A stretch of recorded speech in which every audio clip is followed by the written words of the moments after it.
Interesting. There's some nods.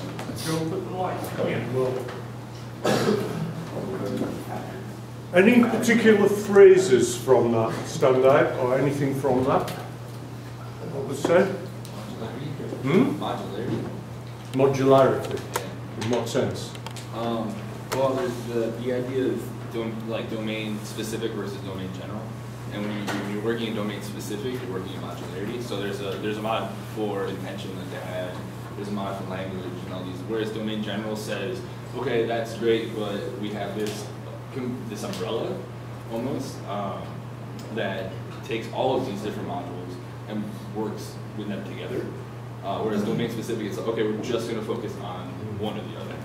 So, but this is something I've been trying to get through to you, this idea that artificial intelligence tends to deal with one small domain-specific problem. Obviously, with consciousness, we're talking about, as you said, this much bigger issue. Yeah. When we were talking about the sense of self and how a machine would, to emulate what we have, would require a sense of self, and that to be privacy. That's a weird concept, isn't it? Well, basically, it's describing that the machine would have to have everything that we're constantly experiencing, like ourselves, and this like inner depth, and this like inner universe, and how it would have to be different and separate from all the other machines out there, and how that would more or less make them like us instead of like what you see in the But you see, that raises a couple of questions I'll throw back at you. For a machine to be conscious, does it have to have something that emulates human consciousness, or could it have a different type of consciousness? Yes, right. It's one, and I know that question's been raised before, but also it's in some ways like Alan Turing's example with the Turing test. We know that machines are better at mathematics than human. They can process numerical data faster. So do we have to make the computer pretend to get an answer wrong so that we think it's intelligent? But so by the same token, some of the things that may limit us as humans, do we have to put those into the machine consciousness to make it seem human? Well, like with the like computing values and stuff, I think that's just another example of a really domain specific. Because it's only focusing on the numbers, it doesn't have to deal with sensory input from how many different sources. It doesn't have to deal with high bandwidth vision. It doesn't have to deal with sound constantly and things competing for your attention. If you were in a void, you could somehow imagine yourself away from all sort of sensory experience and could devote 100% of your brain's power to computing numbers, then only one thing. We're so breadthy. I know Patrick will be able to talk about this, and I'm probably going to get these names wrong, but wasn't it sophist philosophy with the Greeks about the lack of sensory... I'm not sure I'm going to get this wrong, but something about sophist philosophy about the sense of basically whether intelligence can exist separate to the senses. Oh, okay. There is the word sophist or sophistry is sometimes used as a term of abuse. And so people would sometimes say, I'm a philosopher, not a sophist. A sophist is someone who just argues for the sake of argument, a mere rhetorician. So we've all learned a new cuss word. That's one thing that's going to call someone a sophist in admission, malice or something. So the word technically meant someone who was paid to teach. I've got the wrong interpretation. But there are many debates about language, consciousness, and so on that are sometimes set aside as sophistical debates, right? Sort of not real, not serious debates. That would be sort of an ordinary sense. I just seem to Was there something in the reading that's specific? No, it's not from any of your readings. It's something I remember from something else. There was an ancient Greek debate about whether, and maybe I've used the wrong term, but it was about whether consciousness could exist separate to the senses, and weren't there two schools in ancient Greece that kind of split on this?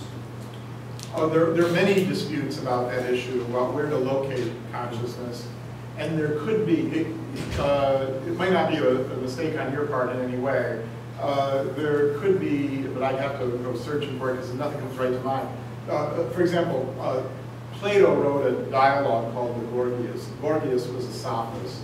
So that dialogue gets into some of these issues. And so if someone was trying to characterize a position held by one of the sophists, they might have used that term in a discussion.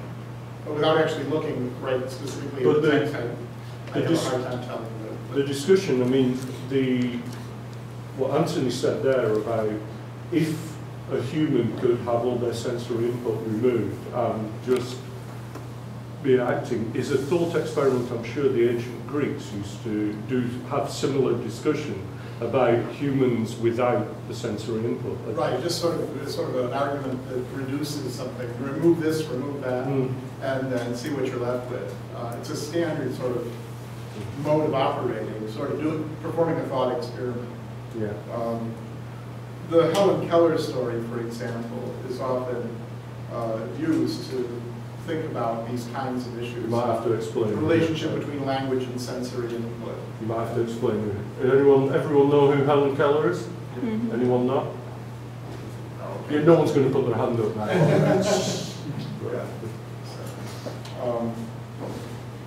Anything else from this? Or these discussions?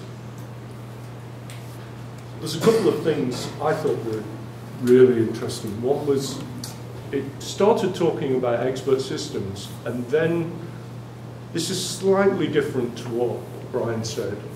They talked about the search for intelligence in machines revolves around, it showed the robot putting the laundry into the dryer, but they said the adaptation to any environment, which I think is a very good generalization about, we're not just building a chess machine. What are we as humans? We are beings that adapt to our environment. Living beings adapt to environments. And so I thought that was quite a nice definition of something that we could be striving for with these kind of machines. Something that can adapt to the environment. And this brings up all the questions we've talked about intentionality, context, and sense of purpose and knowing what you're doing in one's environment. So I kind of like that phrase in there. I thought it would brought up questions. Yeah.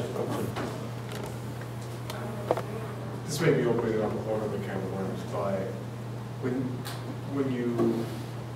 with regard to what you just said, it made me think of something I thought of elsewhere, where it made me think of machines as an organism, right? In terms of, and that's sort of our let's say difference, the ability to adapt to a given environment. And I guess I'm just sort of introducing this to the floor, but I've thought of machines and humans as having a symbiotic relationship, and where, let's say, and this is coming from some video, I'm forgetting the name before I saw it, but where machines have been able to evolve and perpetuate their own evolution, very much so, identical to how organic life has evolved, but it's not necessarily autonomously. It's been through our own production. So when one piece of technology is created, it opens up the possibilities and for other pieces of technology and also other needs, because we can do certain things and now we need to be able to do other things. And that's sort of a very simple way.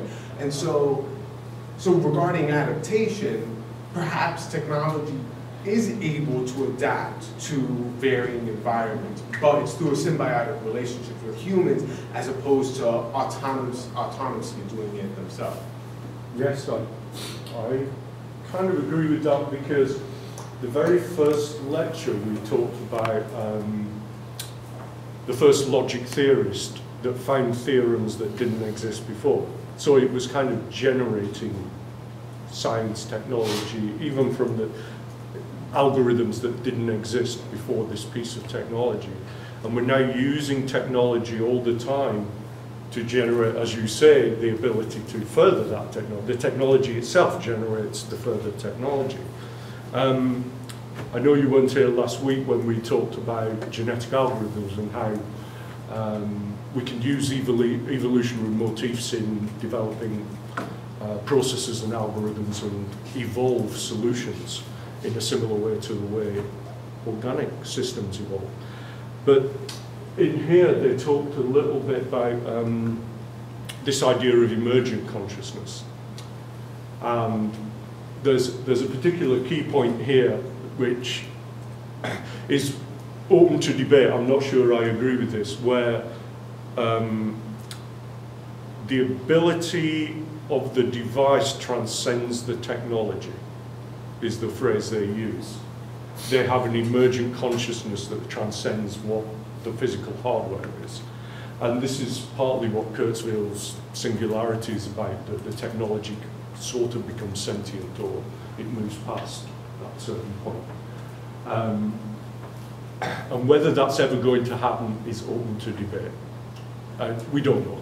You know, I'm a little bit skeptical myself. But a quick response to that. Sort of going off of the idea of this symbiotic relationship as opposed to human beings and machines being sort of these distinct autonomous entities, that perhaps in some sense, and this is sort of stating the obvious, but I guess I'm just trying to sort of situate it in this context, that we ourselves have already experienced singularity by being able to do some things that are beyond our own, let's say, physical capabilities. For example, with the expert computers. So again, in the context of a symbiotic relationship with machines, that we have been able to transcend our own capacities in the same way that machines have been able to transcend their own capacities by using us. I guess I don't know. I feel like this is yeah. The problem with the term that you're using, Andrew, symbiotic, is that most people in the ordinary ways they think about machines would say, well, a machine's not a biological system. So to talk about symbiosis between persons and machines is not the right term. So Catherine Hales uses the term technogenesis to talk about how humans and machines work together, not to consciously in the sense of from the machine side, yeah. But there's to describe the kind of thing that you're noticing. That so we create a technology called paper. We start to do things with it, and it engages in it makes certain kinds of distribution easily and so on. It makes ways of keeping records and memory. So, but then we realize, oh, we need something to bundle that paper. So let's invent a stapler. Let's invent a paper clip. Just a very simple sort of thing there. Well, what's happening through the process of those inventions is ongoing adaptation to changing circumstances in commerce, banking, cultural life, and so on. Is that working for you? So, yeah. So the word that, I think if I understand it right, the word that Catherine Hales would suggest that we use to talk about the ways in which there's kind of a co-evolution between persons and machines, technogenesis, or technogenetic. It may help with not setting us up for that problem with the notion of of bios in the word symbiotic.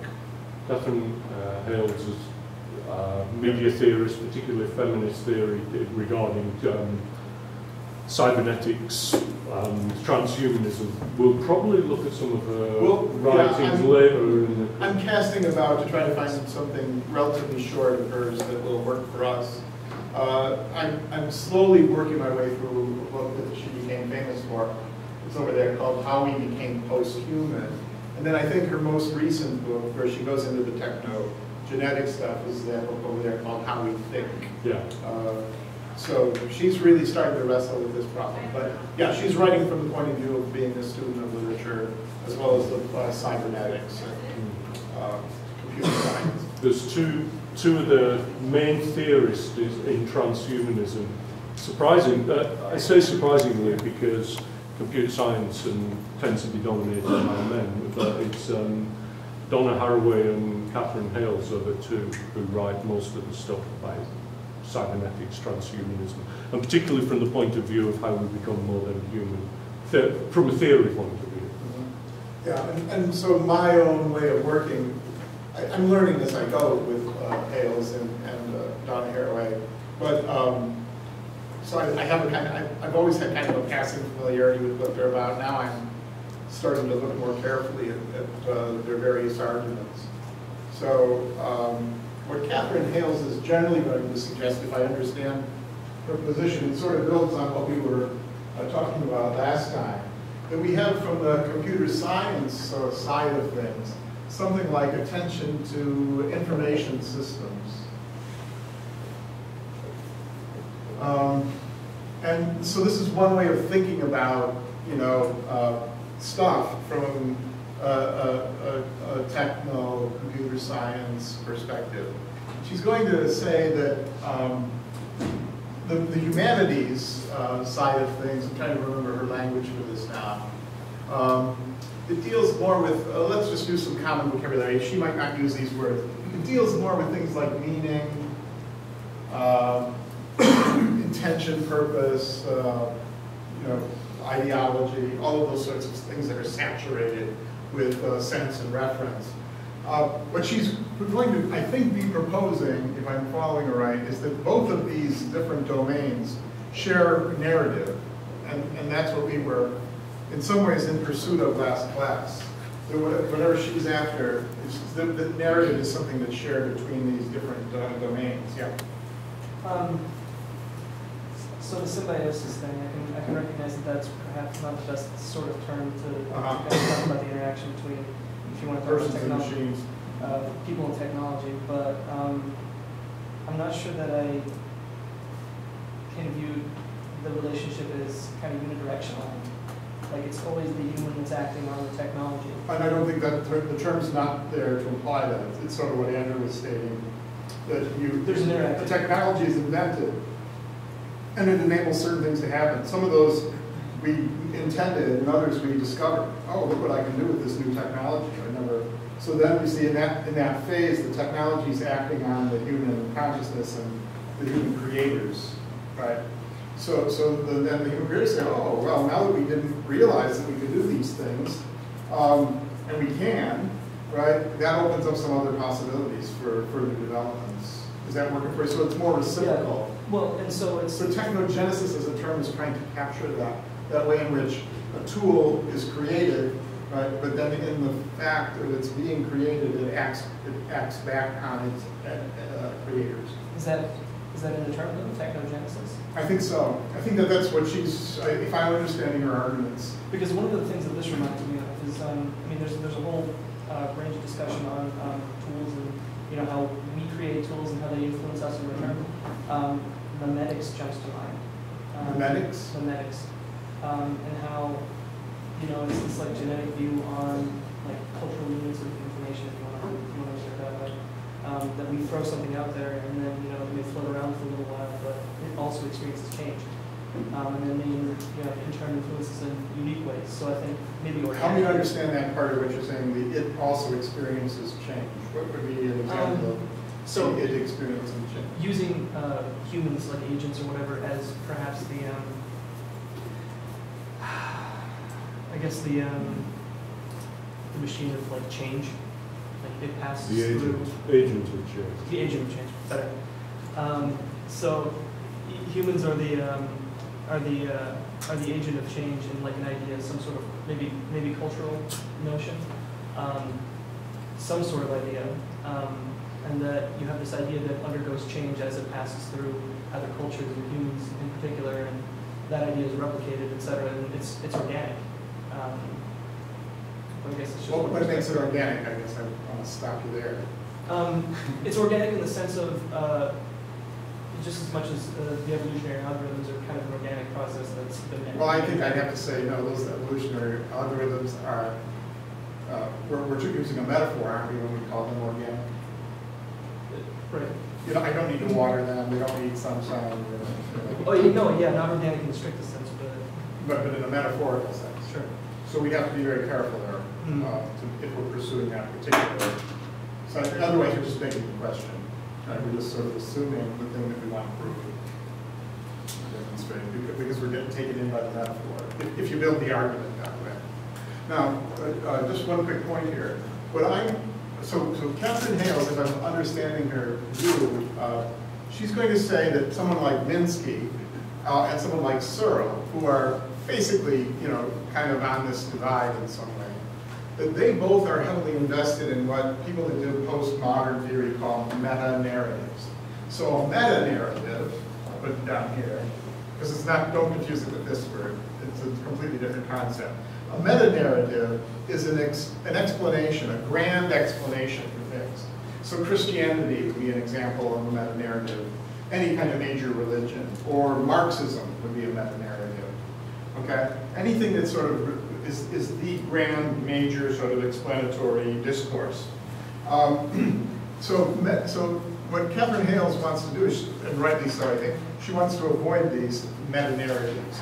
So she wants to say, basically there's this thing, narrative, whatever it is, it's plural, it's open, it's shifting, and it gets manifested in one context as meaning, as the humanities, let's just say, versus cybernetics and information systems, information flow, and things like that.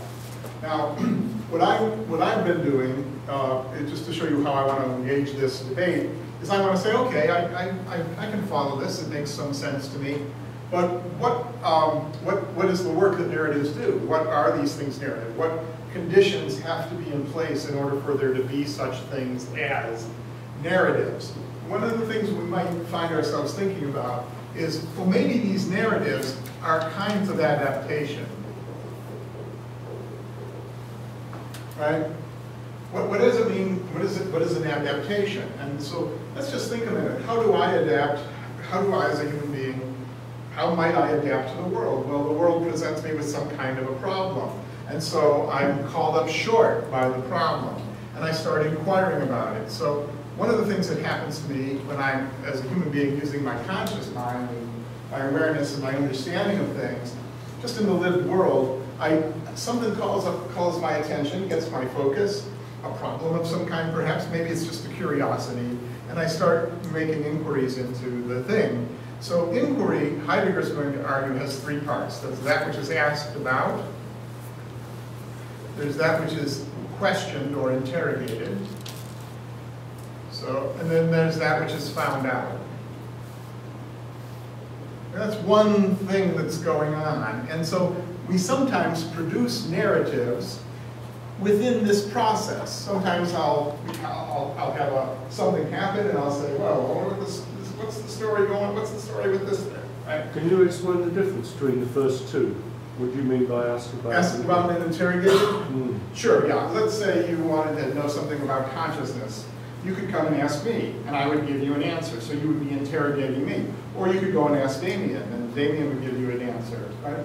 You're going to find out different things about consciousness. But you find out the right answer for me. Right. And you'll just be completely confused by me. Because I think, right, we set up a word at that place at which our ignorance begins. So I'm going to tell you, consciousness, we just have a word for it. We don't know what the hell it is. So, I'd probably tell you the same thing. So what I'll be talking about is we phrase our questions. This is part of the assignment, actually. We phrase our questions in a certain way. Okay? So the way we phrase our question makes a big difference. And so that's one of the things we're going to ask you to be kind of alert to as you're working with your teams and working on the assignment. We're basically saying, figure out, maybe all of you are thinking about something similar, confronting a similar problem, but you might ask about it using a different language. And that different language that you use to formulate your question may direct you to study different things to find the answer. The second thing, the interrogated part of this, okay? And so you find out, what you find out is really the result of an interaction between the things that you interrogate and the way you ask the question, the phrases that you use to ask the question. Okay, that's one thing. So it would seem to me that narrative, whatever narrative is, draws on what Heidegger would call the structure of inquiry. So I'm going to, for my purposes, I'm going to separate, I'm going to make a distinction between this somewhat vague thing called the structure of inquiry and any specific inquiry that you or I might engage in. Okay? Now, why is this interesting? Well, I operate according to one very basic principle, that vague ideas are inclusive. And if we say all men are created equal, that's a pretty good idea, right? But it's too specific, because it eliminates people who aren't men, right? So if we say all people are created equal, well, that's a little bit vaguer, but it's also a lot more open. So vague ideas have a virtue, right? Vague ideas can be inclusive. And if we're trying to figure out how to negotiate this divide, right, between the humanities and the technological sciences, right? One of the things that we're probably going to need to do is we're going to need to get down to a place where we can find the common ground that we share. Okay, and I'm not sure that narrative is going to do it. Catherine Hales is going to say we need to get down to this level of narrative. I'm going to be proposing that we have to factor in, first of all, the structure of inquiry, and then something that I like to call the structure of interpretation. Okay, and where I'm headed with this, just to anticipate a little bit here, where I'm headed is with this idea that interpretations are one of the ways, if not the way, in which human beings adapt to their environments. Okay? So, interpretation may or may not be conscious. It may or may not include in my vocabulary. Okay? It could include it, doesn't necessarily need to.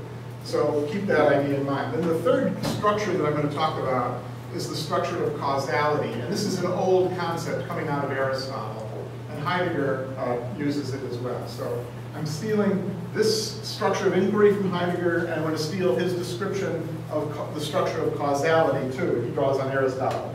The structure of interpretation is pretty much my own, although I'm drawing on some texts, but they're not exactly clear. Okay, so for me, the structure of interpretation involves texts, contexts, and theories. Okay, what I want to suggest is we're not going to go deep enough if we just say it's narrative that these two different domains share. What I want to say is that they also share the interactions among the structures of inquiry, interpretation, and causality. So while I'm up here doing this, I'll just give you the structure of causality. Aristotle said when he was describing causality in a famous passage in the physics and also I think in the metaphysics, that imagine a pot, a clay pot. Okay, the pot is made up of clay, so the material that makes the pot would be clay. Richard, you should probably speak to this example more accurately than I will. So there's the material stuff, the clay, the glazes, all that stuff, right? But there's also what Aristotle called the efficient cause, and it's better to understand this term because we don't really know what that word efficient means anymore, as agency. Okay, so you might think that the Colorado River is the efficient cause of the Grand Canyon. It's the agency that shapes the geological formation. Okay, so that way you don't have to just constantly think about it in terms of persons. But in Aristotle's example, it's not exactly, the efficient cause is not exactly the potter who makes the clay pot. It's the concepts that the potter has. It's the knowledge that the potter has that makes it possible for him or her to make the base of the ceramic bowl. Okay? Aristotle also talks about the formal cause. This would be the shape. So if you wanted to collect rainwater, let's say you're living in the desert, and you want to collect as much water as you possibly can whenever it rains on only a few days, you might create a big cistern. Okay? So the shape of something will often be related to the end or the purpose, what Aristotle called the final cause of the thing. Okay, so we get the word telos, the Greek word telos is what we translate in Latin with finis, fini, or we get a word final from that, the end or the aim, the purpose to which something's put. What Heidegger notices in the question concerning technology is, he says, over time, with the emergence of Christendom in Western societies, all causality became reduced to efficient causality, with this idea that God created everything out of nothing. So if you're thinking about the world in that way, right, then you're privileging efficient causality over materiality and the formal and the final causes. What Heidegger suggests in the opening moves of his essay on technology is he suggests that we need to think the mutual reciprocities among all four causes. In other words, he's basically suggesting let's not privilege agency over materiality. Each one of these levels of causality kind of limits and opens up possibilities for the other causes. How am I doing yet? Well, need to take a deep breath. So my quick argument will be, right, that any particular interpretation, any particular adaptation is the result of the interaction among all three of these causes, all three of these structures. Hold the thought one more a little bit, okay? So wherever you have any one of these elements, wherever you have a question that's phrased in a certain way, wherever you have a context, wherever you have an implicit or explicit assumption, wherever you have a shape or a form or an idea, you have all three, you have all of the other elements as well. And then I suspect that if you change any one, if your understanding of any one of these elements, it'll have consequences for changing everything else. okay. Well, I want to respond to that a little bit in the context of the assignment a little bit. Yep. So, those of you who've been in classes with me before, particularly classes like game design and things, know that people come into my class expecting to learn how to build a game, and I start showing them semiotics. Because what I want you to do is break the thing down and learn a language and a new way of looking at things. And I'm finding what Patrick says here fascinating, because if we think about what we're asking you to do in the assignment is to take a question, and we've got all these lists of questions, we'll talk about them at the end. Something about the questions on, let's just take the really bland general one, will a machine ever achieve consciousness? What we're asking you to do now, you guys can all go and write an essay on this, as you normally would, but we're asking you to think in a different way. We're asking you to start saying, what does that question actually mean? What is the language they're using? Why are we asking that question that way? How can we ask it in a different way? And what's the implications of asking the question like that? And so to take those kind of high digger things there and look at the question in that way. And then also to evaluate that question in terms of this ancient Greek mechanism of what's the material for this, what is the agency that's needed to do this, if a machine's going to do this, what's the form of it? Am I putting this in the right kind of way? You're doing well for thinking. So, we're working without a net here. Yeah, but I find I am really interested to read the way you interpret these kind of mechanisms and look at these questions in a way you probably haven't before. And that's what this course has been about, is to make you think in a different way about these concepts. Does that sound, to use Patrick's phrase, how's that working for you? Yeah? Do I say that a lot? Yeah. We have it on video. Any comments on that? Any questions? So, can something come about from the interaction between inquiry, interpretation, and causality that's not in the form of narrative? Well, I'm not sure what you mean by the form of narrative. Well, at least in terms of this model, sticking with this model, right? That you're suggesting that we need to go beneath narrative. However, when we re-emerge, right? Well, I guess I'd suggest that the structures of inquiry, interpretation, and causality are the conditions, right? I think I want to argue that maybe there are more that give rise to narrative. So, to a specific narrative. Right. Okay. Okay. So narrative. Sometimes the word narrative is used. It slides around a lot in its uses and its meaning. One quick way that it gets used is to point out that a narrative is the combination of two components.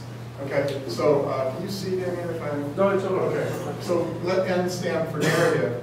One early version of narrative theory says a narrative is composed of two elements. And sometimes these elements are called story and plot.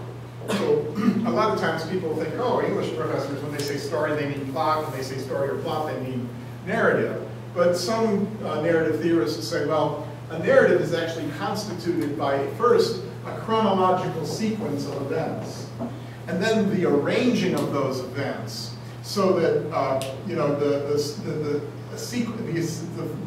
episode that's second might actually be discussed after the fifth one, after the fifth element in the narrative sequence, right? And so the arranging of the telling is different from the chronological sequence itself, and it's the interaction of those two things that produces a narrative.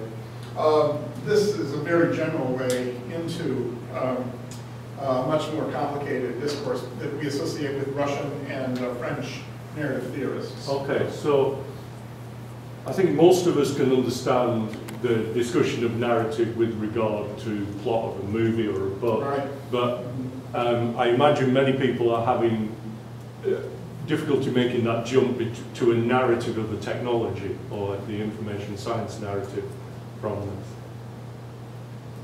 Oh, how narrative How functions. Hales brings in, Yeah. talks about technology as a narrative. How does it have a narrative structure? Yeah, I'll come back to that. So I guess clarifying, by narrative, do you mean like what are, like is gravity a narrative? Like gravity is our narrative for why things fall down?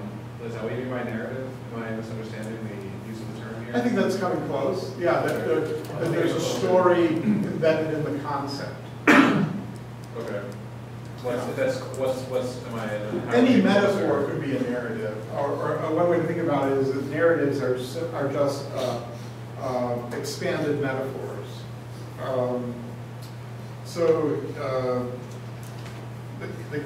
He acted like a lion, right? So he is a lion, right? Well, let's tell the story. Right? What makes him a lion? Once upon a time, he was abandoned and he was picked up by a pride and blah blah blah. His father dangled him over Pride Rock, right? Whatever the scenario might be. So there's a way in which these terms sort of can collapse down to simple terms, or be expanded out into some kind of a narrative grammar, where you take the two terms, young, man, Hamlet and lion. You say Hamlet is a lion, right? So then you tell the story of how that interaction occurs. So Okay, but how is an iPhone a lion? How what? How is an iPhone a lion, apart from the operating system? But how is an iPhone a lion? I don't. You know, how is something technological have that narrative, that metaphor? Okay. I think that let me see if Or I an can show you. information science concept. Let me see here. Hang on a minute. It might help if I can show you what I'm trying to, because I'm trying to do two things. I'm trying to explain the basis of the concept, but I'm also trying to speak to Catherine Hale's view on it. And I'm not sure I'm going to do her justice in my answer to you. Tom, yeah. To answer that question, could you say that as far as machine narrative, a process of how a device does a certain thing, it does a certain task, say giving a phone, displaying a photo on your iPhone, could you say that a narrative doing that is a series of parallel narratives of like producing? Yeah, but it's a process of using it rather than the object itself, which is the question. I guess that's more my question. Is it the object itself that has the narrative, or is it the use of the object? How do you interpret narrative? Or is it a theory like gravity? Well, I'm a little bit stumped here. Right? Give me a second. Well, we might have to come back to this one next week. It's not, you don't have to answer it now. I think I may have taken narrative as a more general thing than you're reading it, but my confusion. It could be that, but I'm not absolutely certain. I'm looking for a sentence here on the right page. Let's see.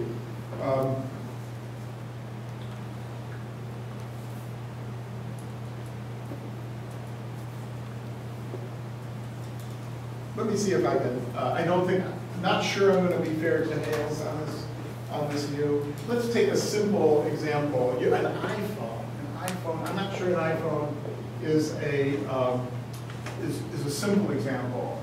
But what would be the narrative structure of an iPhone? Okay. Aristotle, let's just take Aristotle's most basic understanding. He was an android man. Pardon? Aristotle used an android. It would have to be Greek. Anyway, Aristotle said that every narrative has a structure.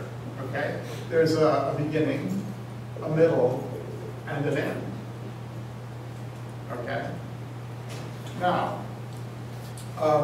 what's a beginning? A beginning is that before which there's nothing, and after which something follows. What's a middle? It's got something before it and something after it. What's an end? It's got something before it but nothing after it. Okay? This is what made Aristotle so good. Yeah. He says, let's just take a very ordinary concept, right?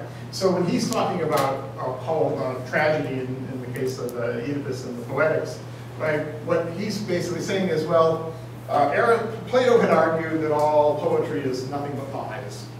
So rather than defining poetry as lies, let's actually take a look at something we all can grant has poetic standing and take it apart. Think about its parts. So what would be the parts, right, of a tragedy? That's how Aristotle proceeds. So rather than saying we have to define poetry before we can know what it is, when we come across it, which is what the equivalent statement was made in that video that we just watched. If we can't define consciousness, how can we know if a machine achieves it?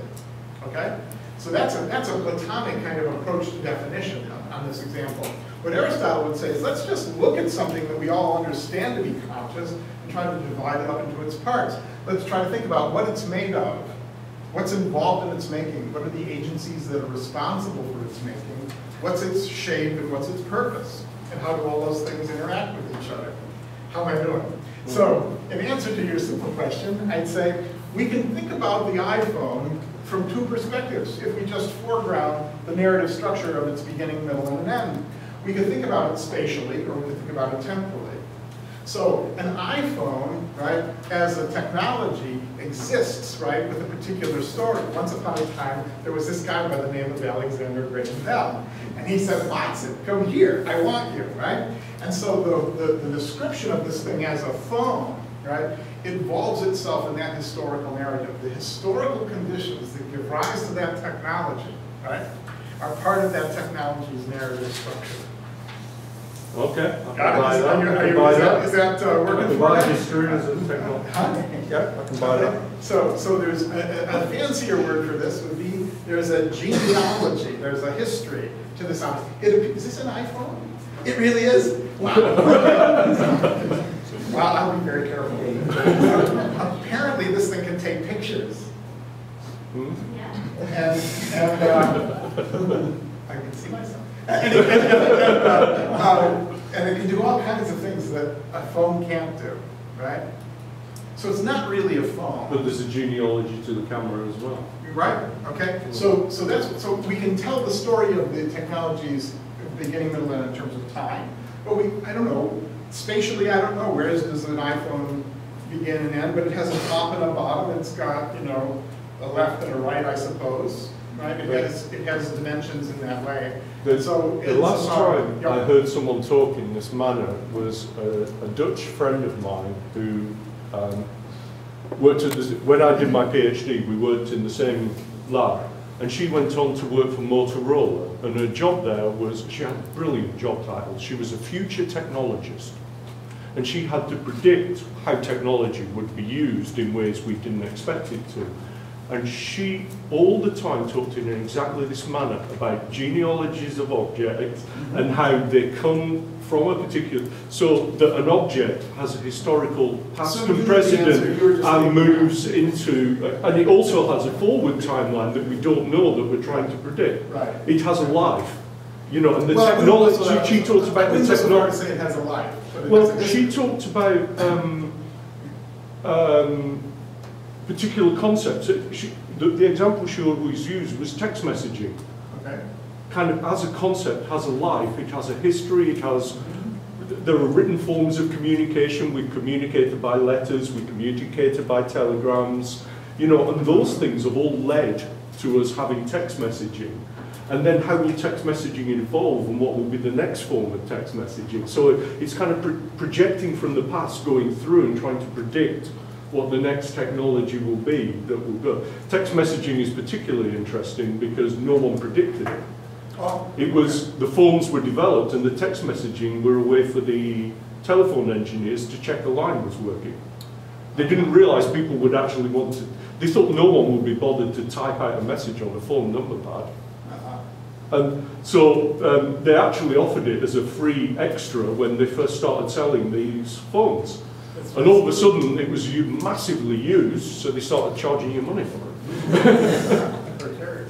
Yeah, but no one predicted that anyone would want to use it. But she said, if you look, it was obvious, because we had telegrams, we had letters, we had this history, we should have predicted it. So I've heard this kind of similar conversation. So my answer seems familiar to you. Now, not the terms you're using, but the actual explanation. Yeah. See, part of what I was suggesting in our conversations earlier is that, and for reasons I'm not sure I can easily or quickly explain, so somehow we trick ourselves into thinking that these things like marketing phones and computers, that these are somehow, because they're objects, they're somehow not us, right? They're somehow other, right? But the world that we negotiate is oddly always other and the same, and self, if you want. I don't like the word self there, because this is a product of intense historical and social relations. It's not just a thing. It's not just an object. It's what Marx would call a commodity, right? But as a commodity, wrapped up within its very being, are conditions that are deeply, deeply human. And so we probably are setting ourselves up for, so if we're formulating the question in the assignment that we're talking about as, will a machine ever achieve consciousness? Well, there's a whole list of different questions. Right, I just wanted to use that to bring it back to your example, Damien. I think maybe embedded in the way we phrase that question are all kinds of assumptions that will trip us up. And I think that's what the conversation that we're just having here is demonstrating. It's demonstrating that maybe in our ordinary understanding of the word machine, we only hear the word object, and we don't hear the word commodity, social relations, human labor, intellectual capital, all of those things. We're going to have to wrap it up soon, so we can talk about other things. Yeah. But there's a very, I want to come back to this in a future lecture, I think, because there are so many terms where we humanize objects. Yeah. So that kind of relationship we have with objects, and we give them a kind of personality, we assign them genders, we report to them. And in our very first class, I think I forget who it was, someone said, don't we fall in love with objects? Don't we get attached to objects? And clearly we do. And Freud used this word object to talk about the mother and the father of the infant or the child, right? The mother or the father is an object. So when Freud is talking about how infants are what he calls polymorphously perverse, what he says there is an infant, a child will fall in love with any object. It will fall in love with any. It will attach to a pacifier or a lamb or some kind of blanket, right?